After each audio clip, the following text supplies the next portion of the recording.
এ কবরের যাত্রীরা, এত টাকা রাখবা কোথায়? কাপনে যে পকেট, এমন ঘরে থাকতে হবে যেই ঘরে নাই বাতি, এমন ঘরে থাকতে হবে যেই ঘরে নাই সাথী। এ বড় লোক আমার বাবারা, হে ধনী আমার বাবারা, হে ধনী সম্পূর্ণ ক্ষমতা সম্পন্ন আমার বাবারা, কোন ক্ষমতার পিছনে পড়ছো, কোন সম্পদের পিছনে পড়ছো? আল্লাহ আল্লাহ, এত টাকা রাখবা কোথায়? কাপনে যে পকেট নাই। আল্লাহ আপনি আমাদের সবাইকে মাফ করেন। এই আল্লাহর বান্দারা, কবরের যাত্রীরা, বাজান একদিনও কি চিন্তা করছ? অনেক সময় অনেক অন্ধ মানুষ তোমার আমার সামনে এসে হাত পাতে পাত, হ্যাঁ, অনেক সময় আফসোস করে বলে, হুজুর মালিক আমাকে দুইটা চক্ষু দেয় নাই, আমি তামাম দুনিয়া দেখি অন্ধকার, আপনাকে মালিক দুইটা চক্ষু দান করছে, তামাম দুনিয়া কত সুন্দর ভাবে দেখেন। হুজুর পয়সা দেবেন, চাউল কিনবো, ভাত পাক কইরা খাবো। বাজার এই কথা শুনলে চোখে পানি রাখা যায় না। এক নেমুখানের দলেরা, আমার মালিক ইচ্ছা করলে তোমাকে আমাকে অন্ধ কইরা দুনিয়ায় বানাইতে পাঠাইতে পারতো কি পারতো না? কি আসতে কই রে পারতো না? তখন দুনিয়া তোর মূল্য ছিল কি? নেতা সেন্সে না, নেতা দল সেন্সেন, সম্পদ সেন্সেন, সম্মান সেন্সেন, আল্লাহরে সেন নাই। কথা ঠিক না? ঠিক।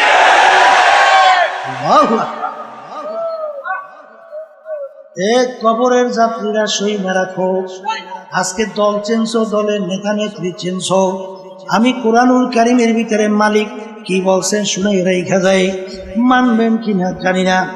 আমার মালিক বলতেছেন কোরআনুল কারীমের মধ্যে, ইয়াউমা নাদউ কুল্লা উনাসিন বিইমামিহিম, কিয়ামতের ময়দানে আমার মালিক প্রত্যেকটা মানুষকে তার দলের নেতা নেত্রীর সঙ্গে ডাকবে। এখানে কি প্রত্যেকটা মানুষ না দুই একজন? হ্যাঁ, এখানে প্রত্যেকটা মানুষকে রব্বুল আলামিন তার দলের নেতা নেত্রীর সঙ্গে ডাকবে। আমি বলছি না আল্লাহ। আর যদি ভুল হয়, হুজুর আপনি আয়াত করছেন, অর্থ করছেন ভুল, নাউজুবিল্লাহ, ভুল না? তা যদি ভুল না হয় তা আল্লাহর কথা, আচ্ছা তাহলে প্রত্যেকটা লোককে তার দলের নেতা নেত্রীর সাথে ডাকবে। ডাইকে রব্বুল আলামিন বলবেন, তোর দলের নেতা নেত্রী যেদিকে যায় ওদের পিছনে পিছনে সেদিকে যা। এক কথায় আমার মালিক বলেন, তোর নেতা নেত্রীর যেখানে জায়গা তোরও সেখানে জায়গা। আমি বলছি না আল্লাহ। বর্তমানে বড় বিপদ আছে, বুঝলেন না? বাংলাদেশের বয়স প্রায় 51 বছর হয়ে গেছে স্বাধীনতার। কত বছর? আচ্ছা, যাদের মাধ্যমে 51 বছর দেশ চলছিল, বর্তমানে চলছে, এদের পরিচয়ও নাই। ইসলাম নামক গাছটা খুব মজবুত হয়েছে। হ্যাঁ, হয় নাই? দিনের দিন ঠিক। এক শ্রেণী বর্তমানে বের হয়েছে, আমাদের আলেম যারা অনেকে আমাদের ভিতরে আছে, নাম দেয় মুফতি, মুহাদ্দিস, অনেক বড়, অনেক বড় মুফতি। এরা দেখবেন ঠিক যখন জাতীয় নির্বাচন আসবে তখন বলবে, এই বেটা মন্দের ভালো, কোন উপায় নাই, আগে তো বাঁচা লাগবে বেটা, এরপর পরে চিন্তা করতে। আমরাও দেশে কয় না, না ও আমরাও দেশেও কয় ও আল্লাহ দেশেও আছে না শব্দটা কি কইবে মন্দে এ কপাল পোড়া এই 49 বছর স্বাধীনতার বয়স এই 49 বছরে মন্দের ভালো শেষ হয় না তোমাদের কাছে আমি গ্যারান্টি চাই কবে নাগাদ শেষ হবে আসতে কয় দাই বলো বলো কবে শেষ হবে কবে তা যদি গ্যারান্টি দিতে না পারো তাই ইসলাম নামক গাছটা মজবুত হবে কবে আর এর কাণ্ড গজিয়ে এই তামাম বাংলাদেশকে কবে সে ফেলবে সেইটার কথা বলতে হবে ঠিক না বা ঠিক হ্যাঁ বসো কথা বলছি ইসলাম নামক গাছটা কি দুর্বল হইতে হইতে যাবে হ্যাঁ এত বুদ্ধিমান হইছো হ্যাঁ এত বুদ্ধিমান সাহাবায়ে কেরাম বুঝে না আমিনু কামা আমানান নাস তোমরা ঈমান আনো তোমরা বিশ্বাস করো সাহাবায়ে কেরাম যেভাবে ঈমান আনছিল সাহাবায়ে কেরাম যেভাবে বিশ্বাস করছিল সাহাবায়ে কেরামদের ঈমানের অবস্থান কেমন ছিল পর্যালোচনা করা লাগে না আল্লাহ কইছে ওই ইমানের ঈমান আনো ওইভাবে ঈমান আনো না আমি বলছি আচ্ছা আল্লাহ রাসূল সাল্লাল্লাহু আলাইহি ওয়াসাল্লাম তার কাছে প্রস্তাব লইয়ে গেছে তিনটা শর্ত তুমি এক আল্লাহর উপরে ঈমান আনার দাওয়াত দাও সমস্যা নেই কথা না কিন্তু আমাদের বিরুদ্ধে আমাদের ধর্মের বিরুদ্ধে আমাদের বাপ দাদা রেখে যাওয়া যে নিয়ম এর বিরুদ্ধে তুমি কিছু বলবা না যদি এইটা করতে পারো তোমার কাজ তুমি করো এক আল্লাহর উপরে ঈমান আনার দাওয়াত আসতে কয় দেয় দেও সমস্যা কিন্তু আমাদের কার্যক্রমের বিরুদ্ধে কোনো উল্টা পুল্টা কইতে পারবো না যদি এই কাজটা করতে পারো তাহলে তোমার জন্য 3 পুরস্কার 1 নম্বর পুরস্কার তোমাকে আরবের নেতা বানাইয়ে দেব মানে প্রেসিডেন্ট আমাদের দেশে যেটা বোঝেন আরবের কি এক কথায় বাদশাহ কি বানাইবে আচ্ছা আমাদের দেশের ভিতরে আল্লাহ মাফ করুক আমি যেটা দেখি শুনি সেইটা বলি মেম্বারের জন্য ঈমান যে কয়বার বিক্রি করে শুধু চেয়ারম্যান হওয়ার জন্য কয়বার যে ঈমান বিক্রি করে আর কেনে আর বেচে আর এমপির জন্য তার কথা আমার মুখে বাইরেই দিয়েছে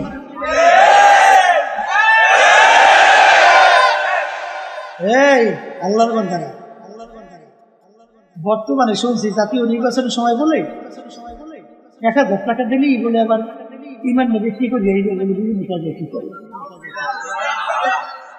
ঠিক না এ কপাল পোড়া তোর দাম একটা ইলিশ মাছের দামও হয় না হ্যাঁ তোর একটা ছাগলের দামও তোর দাম নাই তোর ঈমানের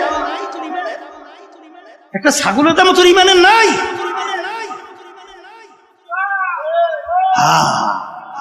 আমিনু কামা আমানান নাস ঈমান আনো সাহাবায়ে কেরাম যেভাবে ঈমান আনছিল 1 নম্বর বাদশা বানাই দিল 2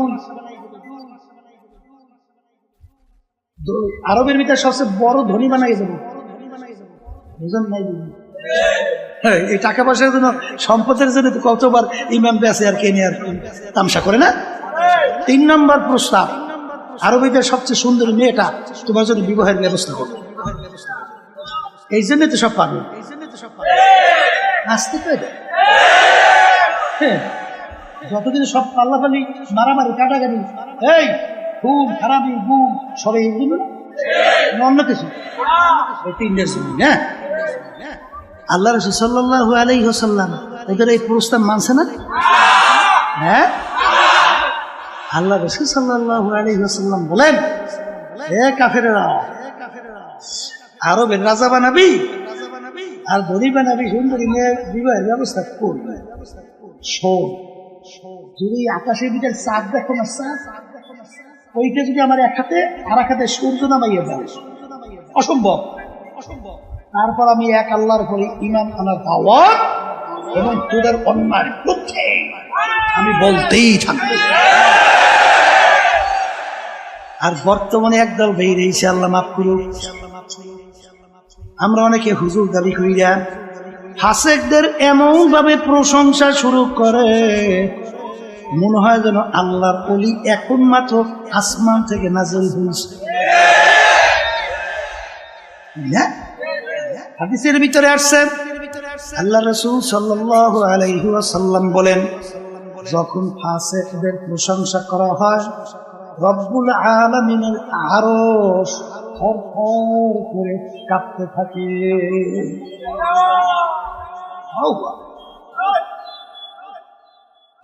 বলছিলাম যে বারবার যদি মন্দের ভালো শব্দ হয় ইসলাম নামক গাছটা মজবুত হবে ঠিক না? গ্যারান্টি চাইছিলাম, দিতে পারি না, পারছেন? এই যে আল্লাহর কুতুব ফজলুল করিম রাহমাতুল্লাহ আলাইহি রব্বুল আলামিন, তার ভিতরে আল্লাহ রব্বুল আলামিন ইলহাম, কথা ঠিক না ঠিক? আল্লাহ রব্বুল আলামিন ডাইলে দেশে অন্তরের এমন এক কায়দায় আল্লাহর কুতুব পরিবেশ তৈরি করে রাখছেন। আব্বাল আল্লাহর কুতুব চিন্তা কইরা দেখছে স্পেনের ইতিহাস 750 বছর মুসলমানদের রাজত্ব, মুসলমানদের অস্তিত্ব তালাশ করে পাওয়া যায় না, কথা কয় না? হে আল্লাহর বান্দারা, পর্দা আলেম মা বোনেরা, না আমেরিকা না লন্ডন সে হুরফাত আমি মস্তে মদিনা করু খুদায়া। হে আব্দুল করিম আব্দুর রহিম, হে রহিমা খাতুন, শাড়িটার নৌকা ছাড়ছো, নৌকা যায় কোথায়? তোমার নৌকা আমেরিকা লন্ডনের ঘাটে ঘাট দিবে না আল্লাহর হাবিবের রওজা মুবারকের পাশে মদিনায় ঘাট দিবে? চিন্তা ভাবনা করে নৌকা চালা, কথা কয় না? মান তাশাব্বাহা কওমিন ফাহুয়া মিনহুম। এই দুনিয়ার ভিতরে যেভাবে তুমি যার সঙ্গে সম্পর্ক রাখবা, যেই দলভুক্ত হইয়া চলবা, যেই দলের নেতা নেত্রীকে নেতা নেত্রী মানবা, আল্লাহর রাসূল বলেন কিয়ামতের ময়দানে তুমি ওই দলভুক্ত হইয়া উঠবা এবং ওই দলের নেতা নেত্রীর সঙ্গে তোমার হাসর হইয়া যাবে। যার সঙ্গে যার মোহাব্বত তার সঙ্গে তার কিয়ামত। বলেন, যার সঙ্গে যার মোহাব্বত তার সঙ্গে তার কিয়ামত। কথা ঠিক কিনা? সাহাবায়ে কেরামদের ঈমান কেমন ছিল? সংক্ষেপে দুই একটা শুনেই দিয়েছে। দাওয়াত দিছে এই বাদশা, সাহাবায়ে কেরামদের এক জামাত। সেই দেশের ভিতরে সবচেয়ে ঘৃণিত কাজ ছিল খাওয়ার পরে প্লেট পরিষ্কার করে খাওয়া। এক এক দেশে এক একটা নিয়ম থাকে না? এই দেশের ভিতরে সবচেয়ে ঘৃণিত কি? প্লেট পরিষ্কার করে খাওয়া। এখন সাহাবায়ে কেরামদের নিয়ম কি, সুন্নাত তরিকা কি? হ্যাঁ, প্লেট পরিষ্কার করে খাওয়া। এখন বাদশার মেহমান, তাদের সবচেয়ে কাজও ঘৃণিত। সেই কাজটা যদি বাদশার মেহমান না করে তখন বাদশা সমাজে মুখ দেখাতে পারবে? বাদশা লজ্জিত হবে না? অপমানিত হবে না? বাদশা অনুরোধ করতেছে, হুজুর আমি তো জানি আপনারা খাওয়ার পরে প্লেট পরিষ্কার করে চাইতে খান। হুজুর আমাদের দেশে সবচেয়ে ঘৃণিত কাজ হইল, এই কাজটা যদি আপনারা আমার মেহমান হয়ে করেন তাহলে আমি সমাজে হুজুর মুখ দেখাতে পারবো না। আজকে আমার সম্মানের জন্য এই কাজটা আজকে আমাকে দেশের আল্লাহ মাফ করুক, যদি হইতো হতুয়া কয় কায়দায় ঘুরত, আসতে কয় হ্যাঁ কথা কয় না ভাই, খালি করছে না? আবুল ফজলের মতো লোক বাদশা আকবরের প্রতি হতে দিনে লাগি পুকুরি তাম দুনিয়ার ভিতরে সবচেয়ে ডানার দিক থেকে পানি দিল। এত বড় দ্বিতীয় কেউ ছিল না। কোরআন কারীম বিনা নকশার হরফ দিয়া 30 পারা কোরআন কারীম তাফসীর। এখন ওলামায়ে কেরাম বসতেও তো বসে, সে কিন্তু আবুল ফজলের পথে ঢুকে। আর ওই সময় মুজাদ্দিদ আল ফিসানি রাহমাতুল্লাহি আলাইহি কি কন, বাদশাহ আকবরের বিরুদ্ধে, দ্বীনে ইলাহির বিরুদ্ধে ফতোয়া দিয়েছে। কথা ঠিক না? যেই কথা বলতে চাইছিলাম, আল্লাহ রাসূল সাল্লাল্লাহু আলাইহি ওয়াসাল্লাম বলেন, হুব্বুদ দুনিয়া রাসু কুল্লি খাতিয়াতিন, সমস্ত গুনার মূল হলো এই দুনিয়ার মহব্বত, সম্মানের মহব্বত। কথা ঠিক না বেঠিক? এ কবরের যাত্রীরা, আমরা কেউ দুনিয়াতে থাকতে পারবো না, কেউ থাকতে পারেও নাই। এই আল্লাহর বান্দারা, পর্দালে মা বোনেরা, আজকে মুসলমানদের দায়িত্ব কর্তব্য হলো ইসলাম নামক গাছটার একটু ইসালি কইরা গোড়ায় পানি দিয়ে একটু তরু তাজা কইরা রাইখে যাইতে পারি কিনা?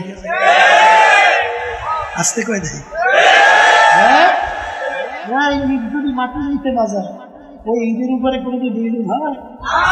এখন যেই মাটির নিচে যাইবে ও কোনোদিন বলবে, ও কোনোদিন চাইবে যে আমার তো কোনোদিন কেউ দেখবি, আমি মাটির নিচে যাব। কোনোদিন বিল্ডিং তৈরি হবে না। তোমার আমার মতো যদি ইসলামের নামক বৃক্ষটা আজকে রোপণ কইরে একটু চারাটা একটু সেলি কইরা একটু পানি দিয়া সতেজ কইরা রাইখে যাইতে পারি, আল্লাহ ভালো জানে, বলতে পারি না কবে কি হবে। এই একদিন আল্লাহর ফজল ও করমে ইসলাম নামক গাছটা একটা বড় বৃক্ষে আল্লাহর ফজলে পরিণত হবে। কথা ঠিক না বেটি? রাজি আছেন কেনাকাটা আছে সবাই না? দুই একজন নারায়ে তাকবীর, আল্লাহুম্মা মিন হাত নামান। दिन के सूरज दूर ही है हम लोगों के सामने, रोज़े महशर क्या जब है मुस्तफा की सामने। एक कबरेर যাত্রীরা, আল্লাহর বান্দারা, পর্দার আড়ালের মা বোনেরা, বাজান আমাদেরকে মালিক বানাইলেন তার ইবাদতের জন্য। ইবাদত শব্দের অর্থ মালিকের হুকুম অনুযায়ী চলা। বাজান নামাজ পড়া যেরকম নাকি ইবাদত, নামাজ না পড়াও কিন্তু ইবাদত। রোজা রাখা যেরকম নাকি ইবাদত, রোজা না রাখাও কিন্তু ইবাদত। মালিক আমাদেরকে বানাইলেন তার ইবাদতের জন্য। অনেকে প্রশ্ন করতে পারেন, হুজুর তাহলে অন্যান্য মাখলুকাত গুলো আমার মাওলা কেন বানাইলেন? আমার মালিক কোরআনুল কারীমের ভিতরে বলেন, ওয়া খুলিকা লাকুম মা ফিল আরদি জামিআ, অন্যান্য মাখলুকাত গুলো আমি বানাইলাম তোমাদের জন্য। এ আল্লাহর বান্দারা, কবরের যাত্রীরা, আমরা যে সূর্য দেখতেছি, সূর্য আমাদের মানুষের দরকার আছে না নাই? একটা মানুষ দুনিয়ায় না থাকলে সূর্যের কিন্তু কিছু আসে যায় না। বাজান, গাভী গরু আমাদের দরকার আছে না নাই? একটা মানুষ দুনিয়ায় না থাকলে গাভী গরুর কিন্তু কিছু আসে যায় না। বাজান, হালি গরু আমাদের দরকার আছে, গাছ আমাদের দরকার আছে না? একটা মানুষ দুনিয়ায় না থাকলে গাছের কিন্তু কিছু আসে যায় না। এ কবরের যাত্রীরা, এ আল্লাহর বান্দারা, এ পর্দালে মা বোনেরা, ভালো কইরা বোঝো, অন্যান্য মাখলুকাত মালিক বানাইলেন আমাদের জন্য। আমাদেরকে বানাইলেন মালিক তার ইবাদতের জন্য। ইবাদত শব্দের অর্থ বলছিলাম মালিকের হুকুম অনুযায়ী চলা। নামাজ পড়া যেরকম নাকি ইবাদত, নামাজ না পড়াও কিন্তু ইবাদত। অনেকে বলে, হুজুর নামাজ না পড়লে ইবাদত কিভাবে হয়? সূর্য উঠতেছে ওই সময় যদি নামাজ পড়ে সব না গুনাহ? সূর্য মাথার উপরে চলে আসছে, নামাজ পড়লে সব না গুনাহ? সূর্য ডুবতেছে ওই সময় নামাজ পড়লে সব না গুনাহ? পড়লেন নামাজ, পাইলেন গুনাহ। কারণ কি? ওই নামাজটা মালিকের হুকুম অনুযায়ী হয় না। এ কবরের যাত্রীরা, ভালো করে বোঝো, যেই কাজটা মালিকের হুকুম অনুযায়ী হবে, ইবাদতের ভিতরে গণ্য হবে। আমার মালিকের হুকুম প্রতিটা মানুষের ব্যক্তিগত জীবনে আছে না নাই? আসতে কয়টা? পোশাকাদির ব্যাপারে আছে না নাই? পারিবারিক জীবনে আছে না নাই? সামাজিক জীবনে আছে না নাই? বাজান ব্যবসা ক্ষেত্রে আছে না নাই? কামাই খরচের ভিতরে আছে না নাই? রাজনৈতিক জীবনে আছে না নাই? বাজার আন্তর্জাতিক জীবনে আছে না নাই? এ কবরের যাত্রীরা ছাত্র 10 সাবজেক্টে পরীক্ষা দেয়, 9 সাবজেক্টে যদি গড়ে 900 নম্বর পায়, প্রত্যেক সাবজেক্টে 100 করে নাম্বার। বাজারে এক সাবজেক্টে যদি ফেল করে ছাত্র ফেল না পাস। আর 10 সাবজেক্টে গড়ে যদি 33 করে নম্বর পায় ছাত্র কিন্তু পাস। কথা ঠিক কিনা? এ কবরের যাত্রীরা দিন কিন্তু পরিপূর্ণ। আমার মালিক বলছেন দিনের ভিতরে পুরা ঢুইকা তারপর আমার কাছে হাজিরা দাও। কিছু মানবেন কিছু মানবেন না, ছাত্র কিন্তু পাস করতে পারবে না। এই জন্য আমার ভাইদেরকে বলবো, পর্দার মা বোনদেরকে বলবো, গাবি বানাইলেন মালিক আমাদের জন্য। আমার মালিক তোমার আমার দিকে তাকাইয়া তাকাইয়া বলেন, আব্দুল কারিম ও রহিমা খাতুন, আমি তোর বিচার চাইয়া চাইয়া দেখি। তুই গাবি গরু পালো, বাচ্চা হবে, বংশ বিস্তার লাভ করবে, গরু দুধ হবে, তুই দুধ খাবি, তৃপ্তি লাভ করবি। আমি তোর বিচার চাইয়া দেখি, তুই গাবি গরুটা এখন বাচ্চাও দেয় না, দুধও দেয় না। তুই কি করলি? গাবি গরুটাকে তুই ফালাইয়া দাও নাই, ছুরি ধার করলি, গাবি গরুটাকে শোয়াইলি, জবাই করে চামড়া খুইলা গোস্ত পাক করে নিজে আত্মীয় স্বজন নিয়ে খাইলি। খা বন্দাম, আমি তোর জন্যই বানাইলাম। আম গাছ বানাইলাম আম খাওয়ার জন্য। আম লাগাইলে আম হয় না, আমি তোর বিচার চাইয়া দেখি। আম গাছ কাটলি, তক্তা তৈরি করলি, বাকি অংশ লাকড়ি তৈরি কইরা আগুন জ্বালাই ভাত তরকারি পাক কইরা খাইলি। খা বন্দা, আমি তোর জন্যই বানাইলাম। তোদেরকে আমি বানাইছিলাম আমার ইবাদতের জন্য। আমি তোর বিচার চাইয়া চাইয়া দেখি। ফজরের সময় মুয়াজ্জিন তোকে আমার পক্ষ থেকে ডাকে, আসসালাতু খায়রুম মিনান নাওম, ঘুম হইতে নামাজ ভালো। তুই নাকটাই না ঘুমাও, তুই আমার হুকুম পালন করতে মসজিদে যাও নাই। তোকে আমি ফজরে আমার ইবাদতে পাই নাই, জোহরে ডাকলাম তোকে আমি পাই নাই, আসরে ডাকলাম পাই নাই, মাগরিবে ডাকছি পাই নাই, ইশায় ডাকলাম পাই নাই। হারাম হালাল তো মিস কইরা খাইতে চলতে বললাম, খাও নাই, চলো নাই। আরে জুলুম করতে মানা করলাম, ছাড়ো নাই। মিথ্যা কথা বলতে মানা করলাম, ছাড়ো নাই। বেপর্দা চলতে মানা করছি, বেপর্দায় চলছো, পর্দা করো নাই। এক কথায় তোকে আমি ইবাদতে পাই নাই। এখন তোর বিচার তুই কর, তোকে আমি বানাইছিলাম আমার ইবাদতের জন্য। এখন তোকে মানুষ জবাই করে খাইবে, তাও তো জায়েজ রাখি নাই। এ বান্দা বান্দি, তোর বিচার কর, তোকে এখন আমি কোন কাজে লাগাবো ভালো করে যাই না রাখিস। আমার একটা কাজ আছে, আমার একটা চুলা আছে, ওই চুলার নাম হলো জাহান্নাম। وقودها الناس والحجارة أعدت للكافرين। এই কবরের যাত্রীরা আমি বলি না, আল্লাহ বলছে। জোরে বলো কে বলছে? জোরে বলো কে বলছে?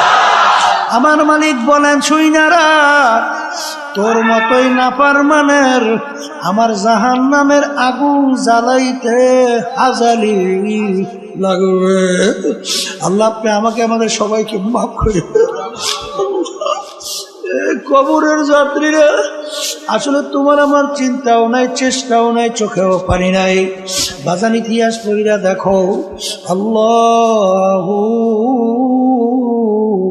আল্লাহ। মুসা আলাইহিস সালাম রওনা করলেন আল্লাহর সঙ্গে দেখা করার জন্য। পথের পাশে থেকে একটা পাথর যার যার কানতে আছে। মুসা আলাইহিস সালাম বলে, পাথর তুমি কেন কান্দো? পাথর বলে, জামানার নবী মুসা কোথায় রওনা করছে? মালিকের সঙ্গে দেখা করার জন্য। পাথর ডাক দিয়ে বলে, হে জামানার নবী মুসা, আপনি একটু আমার কথা মালিকের কাছে বলিয়েন যে অমুক জায়গায় একটা পাথর তোমার ভয়, তোমার জাহান্নামের ভয়, কানতে কানতে নহর জারি করছে। পাথর তোমার জাহান্নামের আগুন থেকে মাপ চায়। মুসা আলাইহিস সালাম বলে, মালিক পাথর তোমার ভয়, জাহান্নামের ভয়, কান্দে জাহান্নাম থেকে মাপ চায়।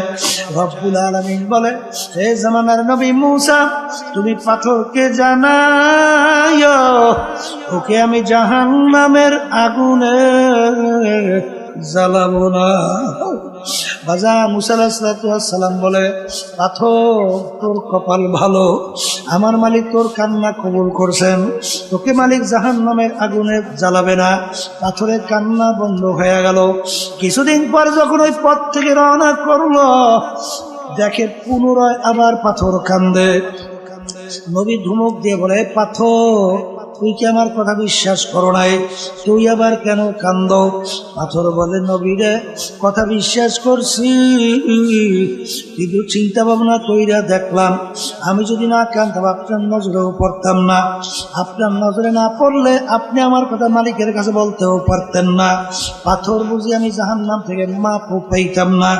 যেই কান্নার উচিলে আমি পাথর জাহান্নামের আগুন থেকে মাপ পাইলাম, ওই কান্না পাথর আমি কিয়ামত পর্যন্ত আর ছাড়ব না। এই আল্লাহর বন্দারা, কবরের যাত্রীরা, একটা পাথর যদি মাওলার ভয় কাঁদতে কাঁদতে নহর জারি করতে পারে, তোমার আমার গুনার কথা মনে কইরা, জাহান্নামের কথা মনে কইরা, কিয়ামতের কঠিন মুহূর্তের কথা মনে কইরা, তোমার আমার চোখে কেন পানি আসে না?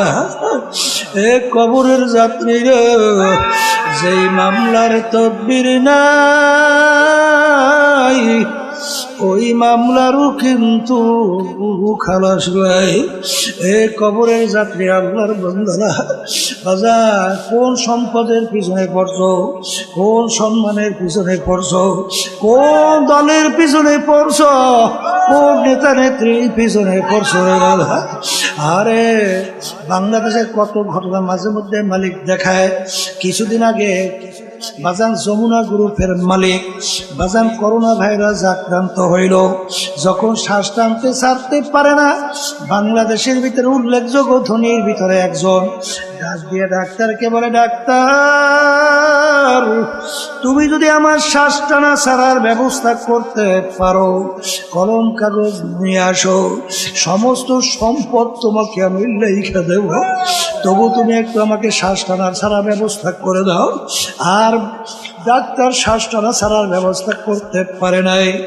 এ দুনিয়াদার পাগল, কখন কোন সময় কিভাবে মালিকের পক্ষ থেকে ডাক আসবে তোমারও জানা নাই, আমারও কিন্তু জানা নাই। বাজান কয়েক মাস আগে শুনছো, আরে ঢাকা সদরঘাট থেকে লঞ্চ ছাড়লো বরগুনাগামী।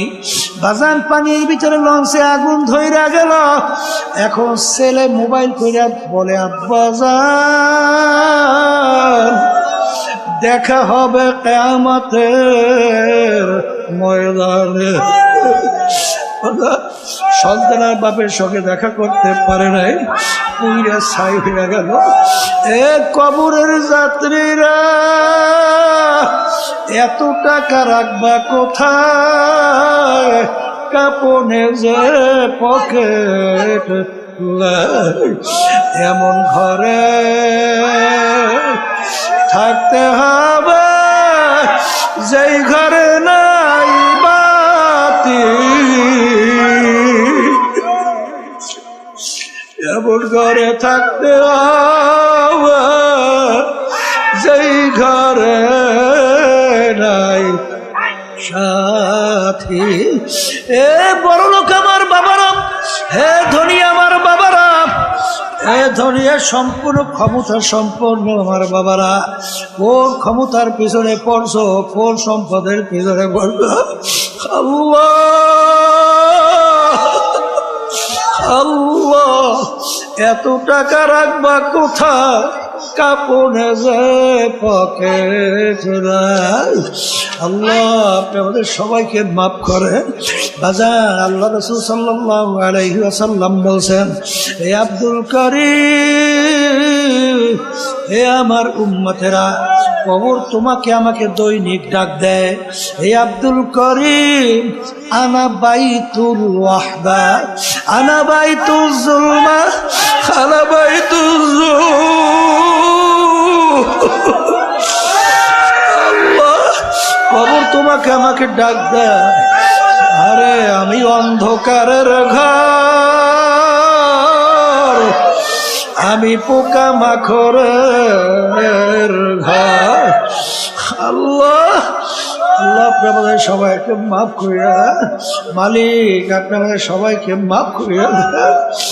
আরে যেই মামলার তদবির নাই ওই মামলারও কিন্তু খালাস নাই।